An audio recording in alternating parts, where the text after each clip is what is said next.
melati kuntum tumbuh melata, sayang berbuah di pohon cemara. Assalamualaikum mulanya kata, saya sembah pembuka bicara. Yang berbahagia bagi Serpina Hakim yang arif lagi bijaksana sedang menjunjung mahkota keadilannya. Serta siang hadiri yang dihormati sekalian.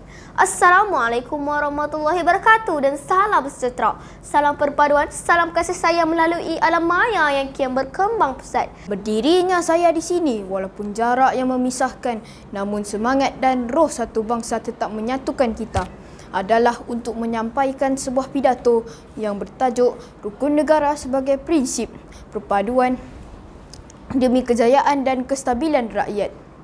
Maka kami, rakyat Malaysia, berikrar akan menumpukan seluruh tenaga dan usaha kami untuk mencapai cita-cita tersebut berdasarkan atas prinsip-prinsip yang berikut: kepercayaan kepada Tuhan, kesetiaan kepada raja dan negara, keluhuran perlembagaan, kedaulatan undang-undang, kesopanan dan kesusilaan. Begitulah lafaz sering berbunyi acap kali adanya perhimpunan di sekolah. Lafaz rukun negara yang diterapkan ke dalam setiap jiwa rakyat Malaysia untuk memupuk semangat kenegaraan dalam diri.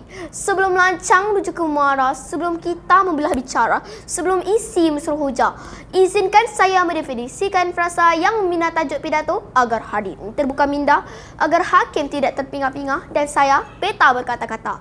Rukun Negara adalah ideologi kebangsaan Malaysia yang telah dibentuk pada 31 Ogos 1970. Rukun Negara diperkenalkan berikutan peristiwa 13 Mei 1969 yang telah melemahkan perpaduan antara kaum di Malaysia. Tujuan utama Rukun Negara dibentuk adalah untuk mewujudkan semula perpaduan yang kukuh.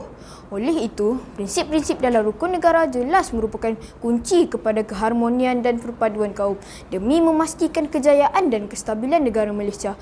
Justru itu, setiap prinsip Rukun Negara sepatutnya dijiwai dalam setiap sanubari kita dan bukan sekadar longan, bukan sekadar ikrar. Soalannya di sini, apakah Rukun Negara masih relevan dalam membantu mencapai kestabilan rakyat Malaysia? Sidang penonton yang penuh santun, wacana saya yang pertama adalah berdasarkan prinsip kedua, iaitu kesetiaan kepada raja dan negara.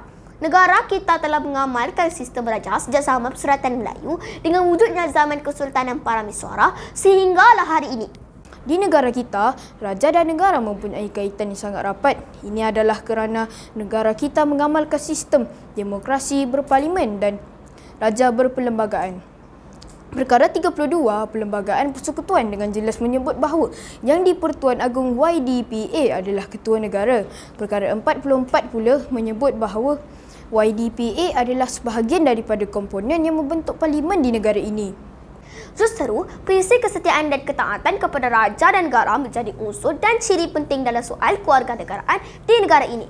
Setiap warga negara Malaysia perlu menumpukan sepenuh taat setia, jujur dan ikhlas kepada Yang di-Pertuan Agong dan negara.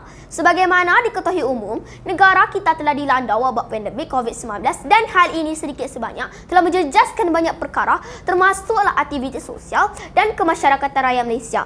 Jika rakyat tidak patuh kepada arahan dan cadangan yang dikeluarkan oleh negara, maka kemungkinan besar kita tidak dapat memenangi peperangan dengan virus sekecil kuman itu. Begitulah yang ditekankan dalam prinsip kedua, iaitu melahirkan rakyat yang bertanggungjawab dan sanggup berkorban untuk negara demi keamanan dan kemajuan.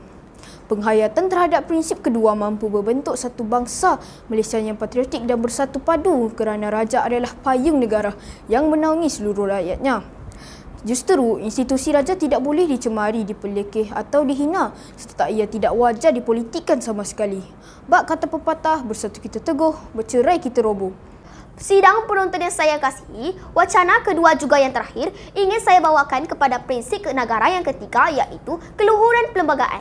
Perlembagaan Malaysia dikenali sebagai perlembagaan persekutuan. Prinsip keluhuran perlembagaan bermaksud ketinggian dan keagungan serta undang-undang atau perlembagaan itu sendiri.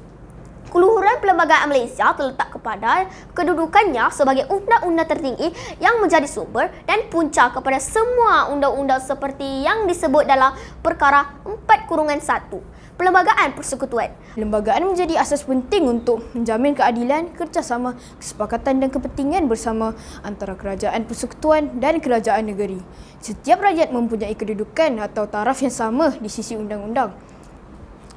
Justru itu, perlembagaan memberi jaminan terhadap hak asasi, kebebasan rakyat dan keadilan sosial untuk semua kaum di negara.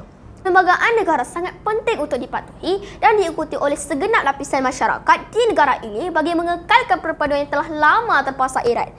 Pelbagai aspek yang terkandung dalam perlembagaan negara bukanlah sekadar tulisan di helaian kertas, namun merupakan satu tonggak kesatuan rakyat Malaysia. Para pendengar sekalian, setelah dua hujah saya terangkan berkenaan pentingnya rukun negara kepada perpaduan rakyat Malaysia, maka dapatlah saya menutup rumusan bahawa rukun negara yang telah terbina sejak berdekad yang lalu tidak boleh dipandang enteng. Hal ini bagi memastikan kesejahteraan rakyat dan kestabilan negara sentiasa berada pada tahap terbaik dan optimum mengatasi negara-negara lain. Jika bukan kita, rakyat Malaysia, yang mendokong dan mengamalkan setiap prinsip rukun negara ini, maka pada siapa lagi ingin kita harapkan?